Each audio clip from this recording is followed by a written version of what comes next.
I'm Amy. I'm Wendell. And I'm Patrick. And This is Yes, But Why? Podcast.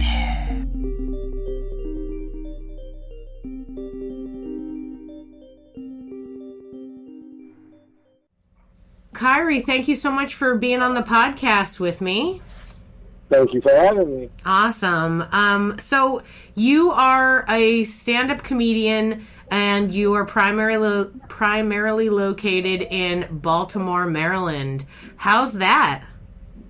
It's cool. It's dope. There's a big comedy scene here in Baltimore. It's not really talked about like mainstream wise. We just had, when it comes to Baltimore comedy, we've had I want to say Monique. We've had after Monique, I think the next one up was Jess Hilarious. She's really popular now, and she came out of Baltimore. So the Baltimore comedy scene is growing, it's thriving. So it's pretty big here. Yeah, I mean, are there a lot of theaters? Do you do? Are there a lot of like venues to have stand-up shows, or are there like improv schools and everything? Yeah, there's a couple of improv schools. Magoobies has an improv thing. I want to say the Baltimore Comedy Factory has an improv thing. As far as rooms, you have like a surplus of rooms here. Huh? You can pretty much find one for every day of the week, to be honest. Awesome. There's always a monthly comedy show going on. I have my own monthly comedy series. It's called OMG That's Funny. So that's my monthly comedy series. I'm actually getting my own room weekly open mic starting in March. So that's it's pretty big here. Yeah. Yeah, absolutely. That does sound like there's a lot of stuff going on if you can go to an open mic or multiple every night of the week. Yeah, just about. Just about every day of the week there's open mic, every weekday. Is stand-up the like main comedy that you think is sort of thriving the most in Baltimore?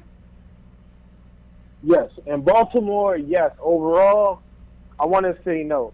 Right now, I feel like the thing that's thriving when it comes to comedy is social media personalities. And I say that because nowadays everything, and I say everything is determined by followers.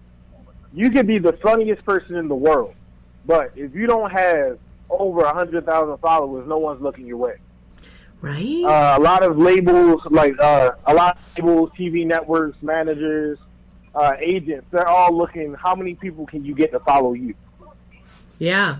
So when it's different when you're actually like, when you have one person who's out here working rooms and perfecting their stand-up craft, and then you have someone that's, doing social media videos.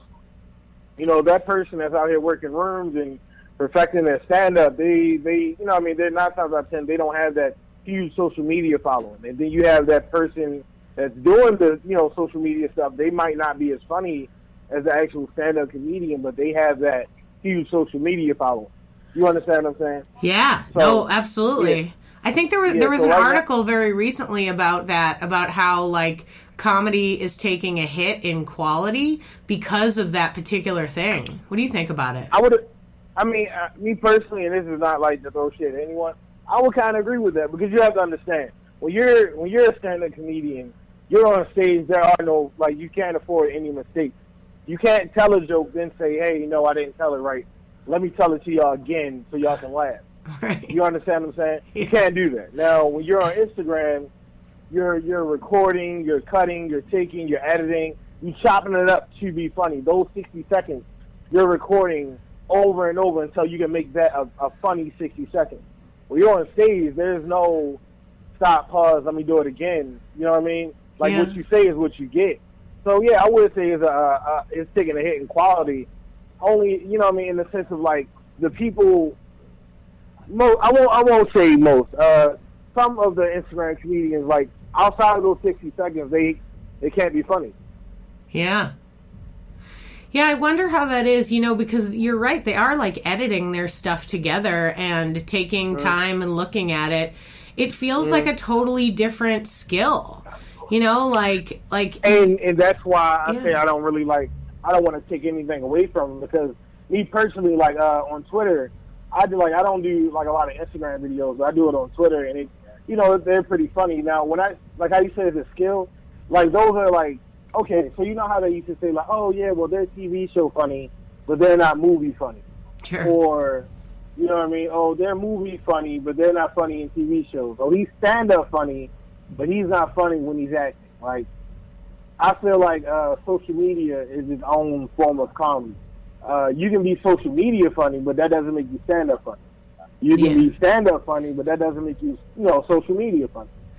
Yeah, well, I think the other thing, too, is that, like, at the end of the day, any one of the people who becomes popular, if they get a job in the industry, then they have to go in and play the game that is the industry. So, like, you can be as great as you want and have 1 million followers, but if you try to get a television show and, like, can't work with network executives or whatever, like a director or something, then you're going to be lost. Yeah, and that's why, a lot of these,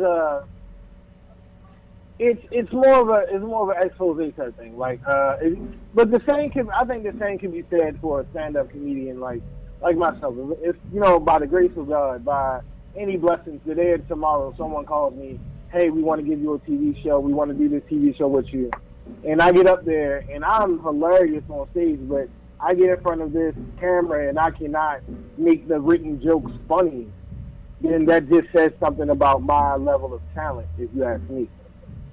Yeah, but I wonder, like, when they are, because you're right that, like, to get far in the industry, like, they're looking at numbers of followers, and also the idea of many followers doesn't necessarily indicate quality. It just indicates sort of, like, I don't know. I mean, I don't even understand, to be honest with you, how it works, unless it's, like, expert marketing or, like, using, those companies that, like, buy followers for you, that kind of stuff. So, like, I don't know. Yeah, like, there's this website, right? I want to say it's called LifeSwap. Mm-hmm. I think that's what it's called. But what it does is you can actually buy social media pages with a lot of followers. And, some celebrities have done it. They'll go and they'll buy a page with about 50 or 60,000 active followers. And then, they'll post their videos on there to bring attention to themselves. And it's wild because you can actually make a pretty good income off of those pages if those are all active followers. I know people who bought pages for about $2,000-$3,000. Oh. And invested that money into themselves. And while some people look at it as cheating, I kind of think it's cheating, but it's still an investment. You know what I mean? Like, followers is where it counts. And the whole follower thing, kind of like, I see it and I like it and I don't, because like I get why they like look at followers, because it's like, okay, if I have 1 million followers, they're like, okay, we can put him on a TV show, and that's 1 million people that'll watch just for him. That's true. You know what I'm saying? But on the flip side, it's like, oh, they have 1 million followers. Well, how many followers does Kim Kardashian have? I don't know. Billions, I bet. Right. So Kim Kardashian has. Let me try to figure it out. Kim Kardashian has. It's okay. You can make it up. I don't need any reality. No. 108 million followers. She has 108 million followers. Wow. What talent does Kim Kardashian have? Yeah, it's true. You understand what I'm saying? That's the downside to followers for me. Because you have these people, some people who are genuinely talented have a lot of followers, but then you have people who have followers for no particular reason. That's the tricky thing about the follower thing, why it's weird that it's all based on followers to me. Do you think that some of it has to do, with the stand-up versus, like, social media videos, do you think it has to do with live theater? Because I always worry about that. I do sketch comedy and improv comedy, and people are always like, why don't you film your sketches and put them on the internet, and then a bunch of people will see them. And part of me, I'll do it occasionally, but, like, there's a part of me that's like, no, like, come into the theater. Like, come and be in a room with me, and maybe that's just a dying art that I'm, like, holding on to. No, it's not. Actually, my girlfriend, that's something my girlfriend brings up. like all the time. She even jokes about it with me about how disconnected society is from actually being in the moment because of their phones and stuff like that and the internet. And no, I definitely understand because it's like me, I don't post a lot of clips of my stand-up. I feel like if you want to see my stand-up, come to one of my shows. Buy a ticket to one of my shows. You know what I mean? Find out where I'm hosting at. Find out where I'm performing at. Come to one of my shows. It's probably, you want to go out and get that live feel, that entertainment feel. Like, it's different when it's, like, recorded and posted online. Yeah. You understand? But then you have to understand there's a whole generation of people who really don't understand what it's like to live without cell phones. Like, I have a bunch of little cousins, and I'm like, oh, yeah, y'all should come see me do stand-up. They're like, yeah, live stream it. Live stream it? What? They're like, yeah, watch it, we'll watch you on live stream.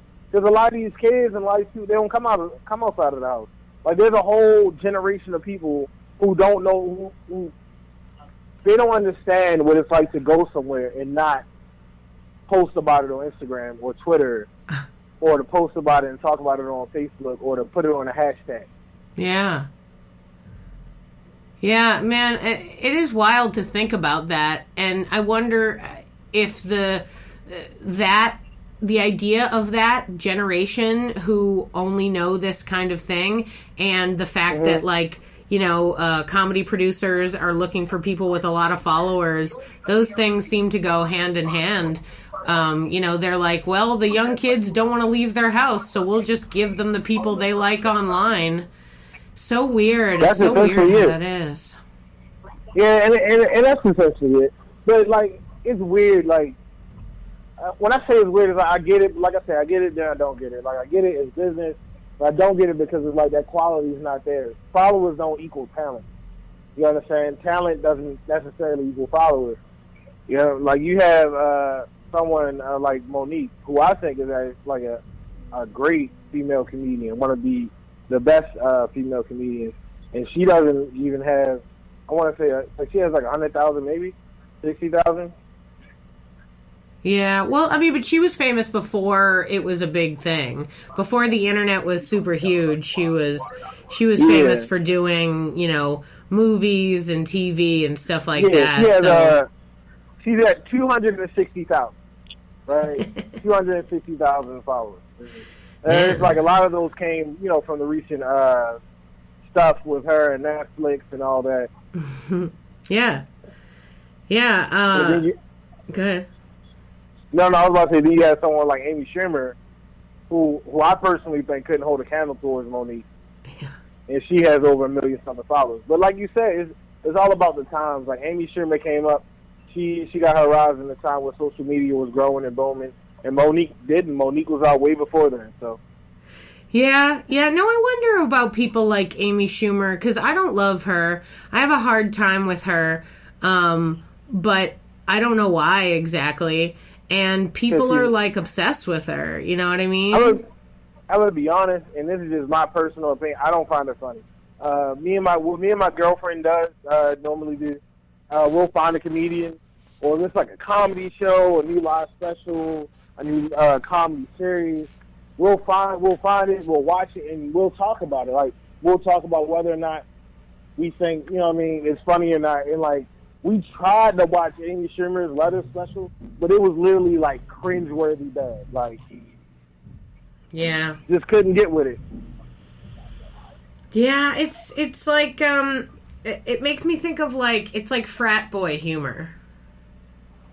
Yeah, and it's like all she talks about is her vagina. Not to like down her. It's just not my but it's style. like, yeah. I mean, 50% of us have one. We don't want to talk about it all the time.